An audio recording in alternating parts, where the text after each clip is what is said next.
வார்த்தை. அவ்வளவு ஆண்டவர், இனி எனக்கு முடியாது. ஆபிரகாம் சரீரம் செத்த நிலை, அதுதான் அவனுடைய நிலைமை.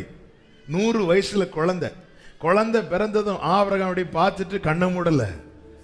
அதுக்கப்புறம் 75 வருடம் ஆபிரகாம் உயிரோடு இருக்கிறான்.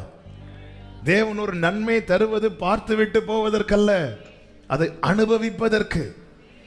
175 வருடம் 100 வயசுல சரீரம் செத்த நிலைமையில் இருக்கிற ஒருவனுக்கு 175 வயது வரை வாழ்றதுக்கு வேண்டிய பலத்தை கொடுக்கிறார். அந்த பலத்தில் ஆபிரகாம் யாரோடு குடியிருந்தானா? ஆபிரகாம் கூடாரத்திலே ஈசாக்கோடும் யாக்கோபோடும் பிள்ளையோடு மட்டும் இல்ல, பேர பிள்ளையோடு இருக்கிறான். இந்த பலன் எங்கிருந்து வந்துச்சு? கர்த்தர் கொடுத்த வாக்கு தத்தத்திலிருந்து, கர்த்தர் கொடுத்த வார்த்தை. நம்ம என்ன நினைக்கிறோம்? 100ஓட முடிஞ்சுன்னு.